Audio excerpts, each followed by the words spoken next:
3/4 of the way home here, folks. Our third show and our second to last one for the night here, folks.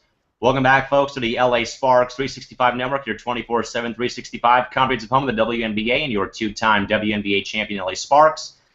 And welcome in, folks, to the show completely dedicated to the entire WNBA that we like to call simply as the W. Well, again, everybody, Cal McClure joining you, folks, here from Studio 171 in San Diego, and like normal here, folks, in his comeback return, Chris Mancy remains joining me here, folks, at the Earnhardt Studios up in Anaheim, California.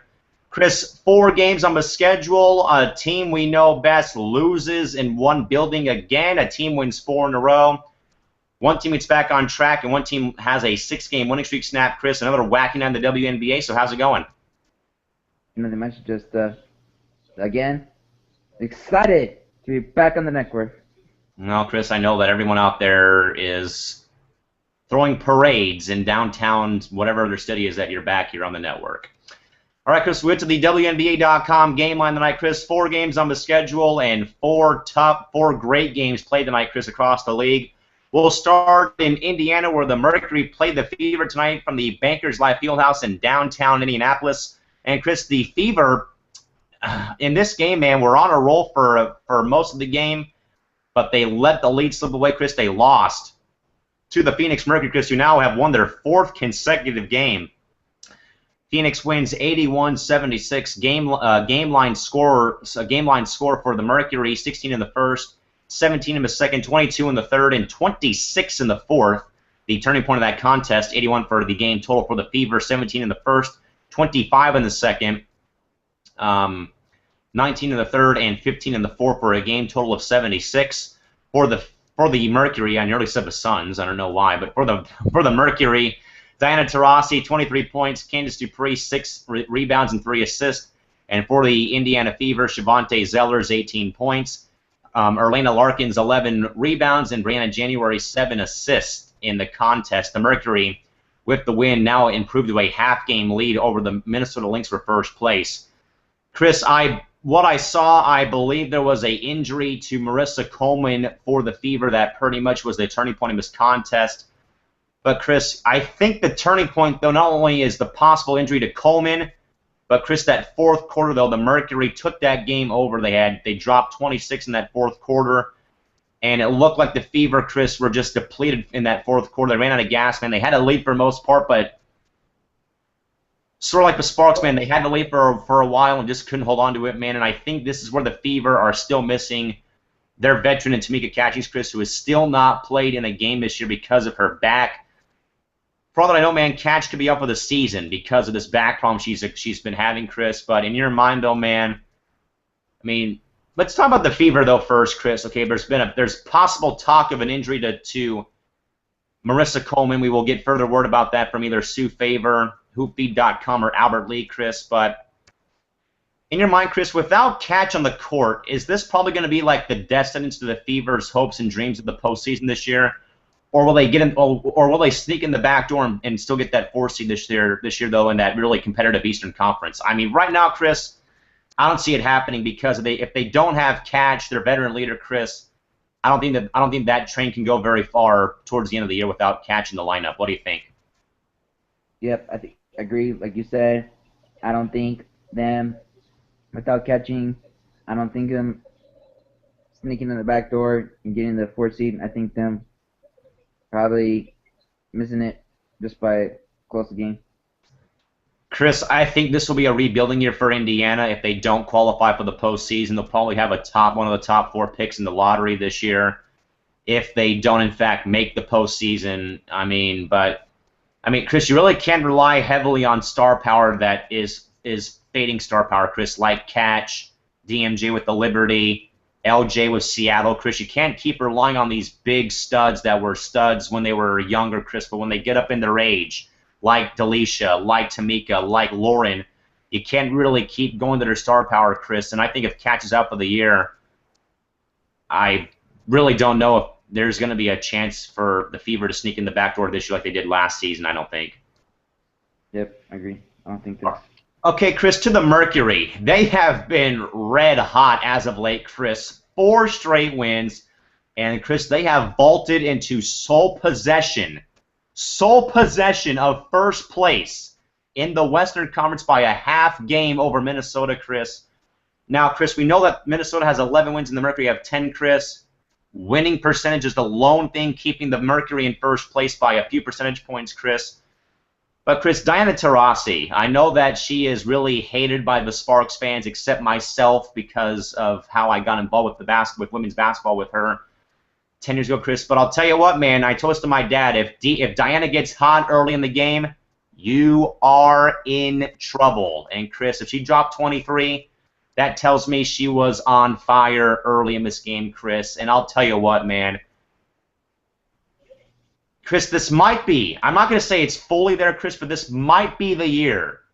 There could be a changing of the guard in the Western Conference and perhaps in the finals where, Chris, Chris, it's not like they're there, like it's, stamped of approval, Chris.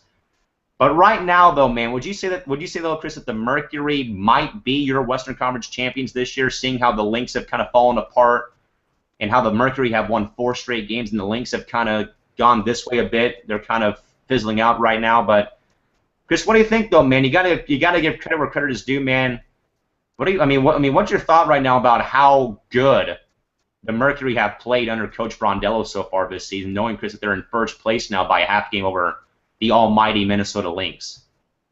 Very good. Like I told you, when you text me, when I was texting my girlfriend, when you said about saying Seattle won again against the Lynx, and I texted you saying the Lynx are pretty much going to be falling apart and going downhill, and I think for the first time in a long time, the Lynx not the #1 seed and not Western Conference champions.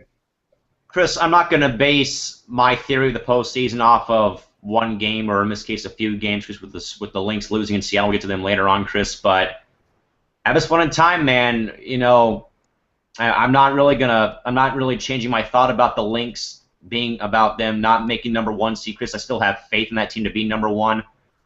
But Chris, though, I think that the Mercury will be a tougher test for them than they were last season. I think with the moves that the Mercury made this past offseason, bringing in Aaron Phillips from the Fever and getting a few other players there, man, that the Mercury, Chris, might be just that much better this year, I think, than Minnesota, Chris, who I do not think made a single move this past offseason. They didn't have to really retool a lot, Chris, but I think this year, possibly, Chris, I'm not saying it's like set in stone and I'm going to put my stamp of approval on it, Chris, but right now, though, man, I'm kind of balancing, Chris, the scales are tipping, Chris, just a little bit, Chris. I'm kind of leaning towards the Mercury for right now until I see something outside of Minnesota. Yep, agreed. We'll see what happens. But, Chris, we'll go back to the scoreboard here, Chris. We'll get to the Eastern Conference games tonight, Chris. The Sun and Mystics tonight from the Verizon Center in our nation's capital, Chris. And the Sun see their 6-game winning streak end tonight. They lose tonight in D.C., 69-63 to the Mystics. For the Sun, Katie Douglas, 18 points, Thomas, 8 rebounds, and Alex Bentley, 4 assists. And for the Mystics, it's all about Mesbrin, 22 and 13, and Ivory Lata, 7 assists tonight. Chris, let's talk about the Sun first, man, who were just a very, very dysfunctional team last year, Chris. And they had an onslaught of 3 different draft picks this past draft in June. And Chris, they rode a 6-game winning streak, Chris, where Chris, believe it or not, man, the Sun have gone from worst to second place in the Eastern Conference standings, Chris. And I think, Chris, we both said that it would take time for them to get back in the mix because we thought that they were too young, Chris, with, Elisa Thomas and Shanae Agumake, Chris. But right now, Chris, I think they're proving not just ourselves wrong, they're proving the entire WNBA wrong, Chris, that they have made this jump from the bottom pits of the Eastern Conference, Chris, to the #2 spot right now in the Eastern table, Chris. What have you taken away, man, from this Sun team, Chris, that at this point in time last year was just dead and buried and done last year?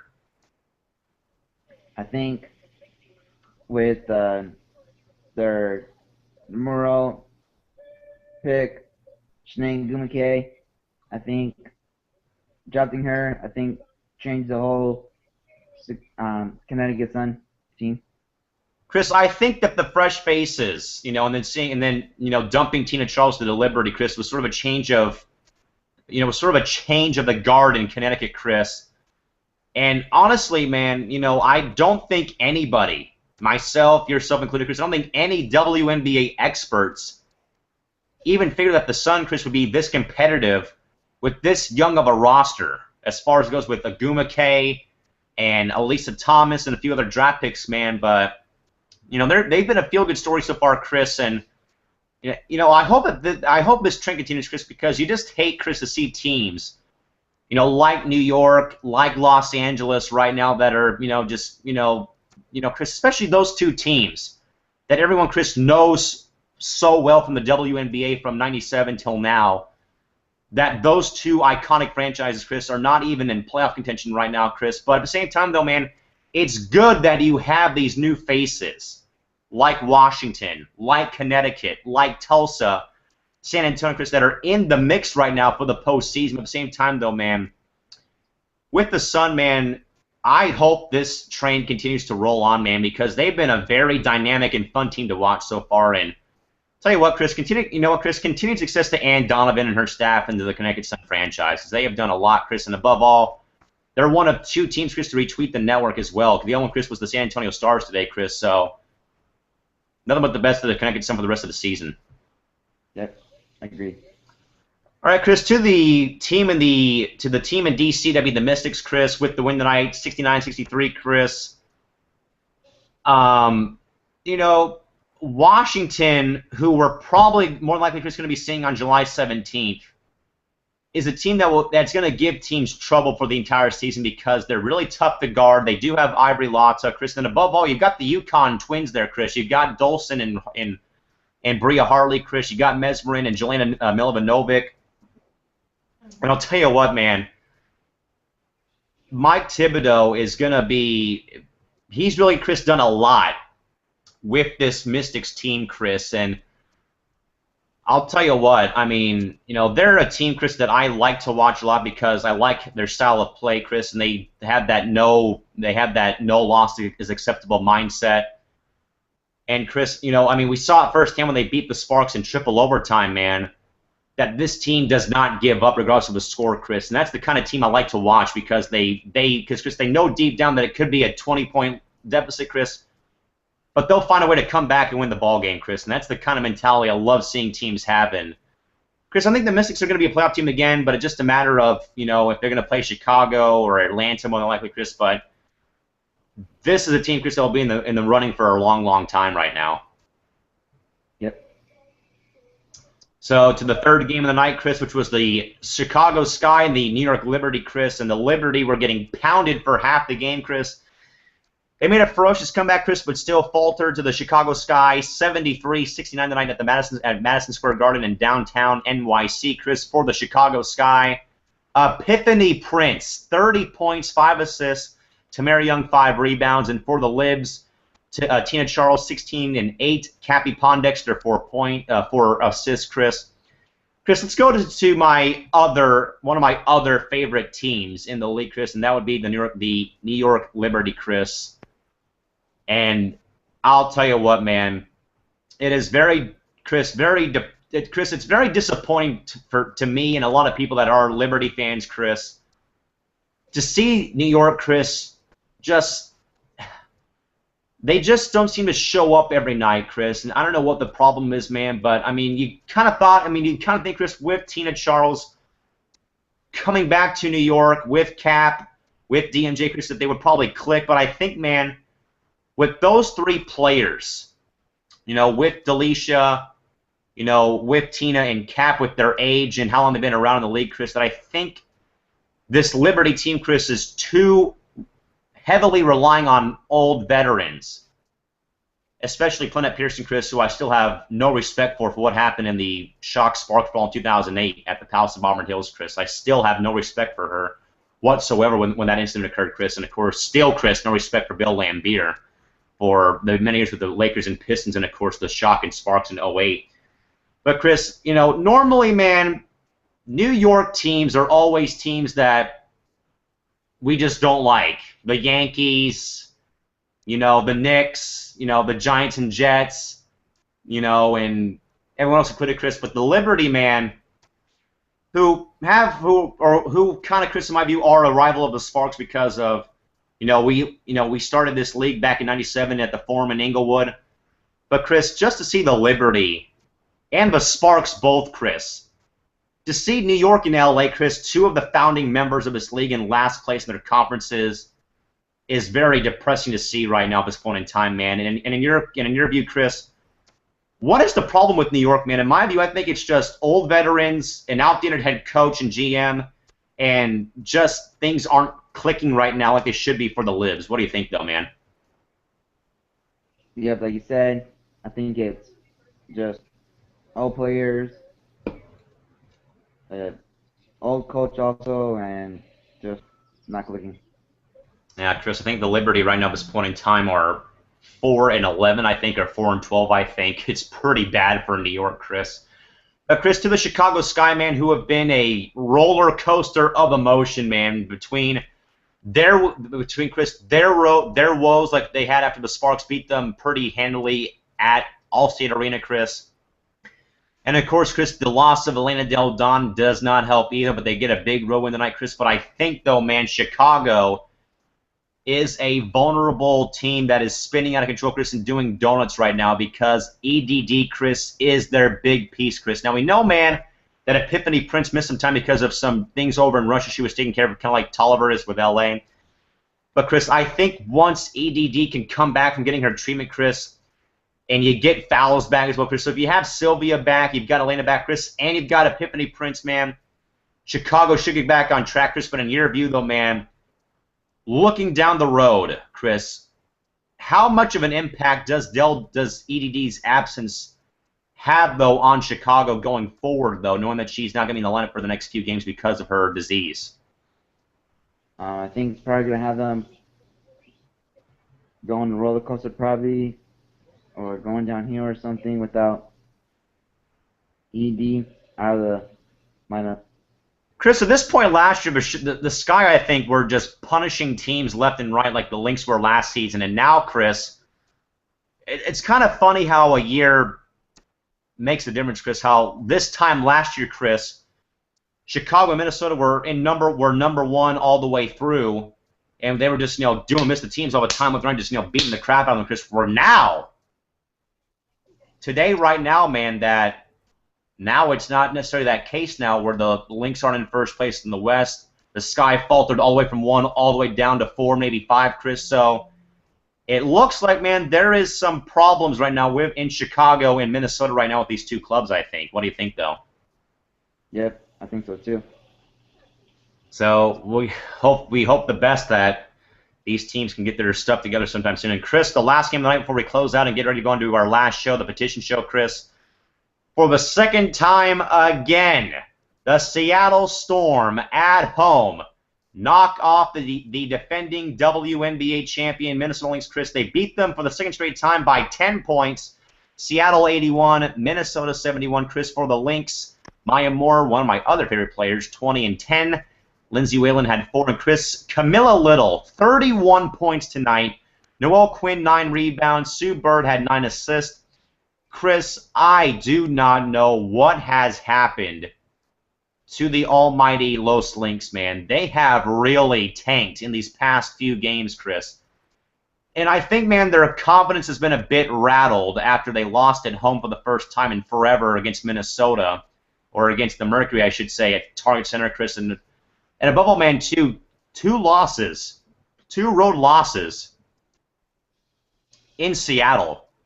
And, Chris, right now, Minnesota's 2-0 against LA, Chris, but the Mercury and the Storm are unbeaten against Seattle right now, man. And in your view, Chris, we'll start with Minnesota first. Okay, Maya Moore, one-person show again, Chris, 20 and 10. But, man, tell you what, you can't keep – I mean, just like the Sparks, Chris, you can't rely on your stars to keep carrying the load, Chris. You can't rely on Maya, Simone, and Lindsay Whalen 9 in and 9 out, Chris. I mean, McCarville's got to step up a bit here. And, Chris, you got to get other players involved here, man. And, Yeah, we know that, Chris, what those three have done. But, Chris, it's in my view, it's not about what Maya, what Simone and Lindsay do, Chris. It's about what everyone else is doing, Chris. And right now, Chris, they're sort of right now. I think the Lynx are kind of going through a bit of a spark slump right now. That it's one person sort of leading the team right now, and it's Maya Moore, Chris, who right now, in my view, is getting vote for MVP right now. But I don't know, man. It's only okay. You know, we know the Lynx are up there, Chris. They're probably going to be #1 in a couple days or so, man. But in an interview, though, man. I mean, it's not like it's alarming, like oh my God, the Lynx aren't in first place, man. It's sort of like, okay, they're not in first place. Let's see how long this how long this song plays out. But Chris, in your view, though, man, is there a small sense of panic, perhaps? In my view, it's like, okay, they're not in first place. They're probably going through a bit of a slump right now, like most teams do right now. I mean, the almighty it happens to everyone else. But Chris, in your view, though, what do you think? Big deal or no big deal about the Storm beating Minnesota tonight in Seattle? I think no big deal, but if Seattle, if on Sunday, if they beat the Lynx at Target Center in Minnesota, then I think Minnesota has a problem. Chris, I'm saying no big deal for a while here. Reason being because, man, remember, they are the defending WNBA champions, Chris, and they're going to get back up and, knock someone out and they'll probably knock out Seattle at home again. But, Chris, I say no big deal until Sunday, Chris. Now, if Seattle beats Minnesota in Minneapolis, Chris, then it becomes a big deal that this is not Minnesota Lynx basketball, that they would lose, Chris, to a team not even close to their talent and caliber of the Seattle Storm, Chris. And if it does happen, it goes from no big deal, Chris, to a alarming big deal for Minnesota fans, Chris, and even to us as well, because, this is not the Lynx that we know right now, that we kind of know and love of seeing, which is them beating teams often and very often. And, I mean, Chris, in my view, it goes from no big deal all the way up. It goes from the bottom, Chris, all the way through the roof of my studio, Chris. It goes all the way from the floor through the roof of my house. Big deal if Minnesota loses on Sunday in Seattle or back home against Seattle. Yep, agree. Because also, since when they had a big lead against our Sparks, and they almost posed a shot. Well, Chris, then again, the Sparks don't really have a whole lot of depth right now, still dealing with injuries and stuff. And, folks, by the way, in case you're wondering, there is only one game on the schedule tomorrow, folks, it looks like. I can't really tell because, yep, folks, only one game tomorrow in the WNBA, folks, and that would be the LA Sparks in Tulsa, Oklahoma, taking on the Tulsa Shock, game time at 3 p.m. Pacific. No television for that contest. It will be shown on WNBA Live Access. And on Sunday, 5 games on the Sunday schedule for you folks as well. Beginning at noon Pacific on NBA TV, they'll have 2 games on NBA TV. You've got Connecticut at New York, San Antonio at Washington at 1 o'clock Pacific, Phoenix at Tulsa at 1:30 Pacific. And then also on NBA TV, the Dream will be at the Fever at 3 o'clock Pacific, and then the nightcap, Seattle at Minnesota, 4 p.m., also on WNBA Live Access. All right, folks, we will take our final time out. When we come back, the guys with the petition, folks, talking about the Chillin' for Charity event, and we'll have more folks about the possible host meet and greet on July 17th, and also, folks, the launch of another network for basketball fans coming October 5th. More about that, folks, coming up in a moment here, right here on the LA Sparks 360 Network here. So, folks, do not go away, whatever you do.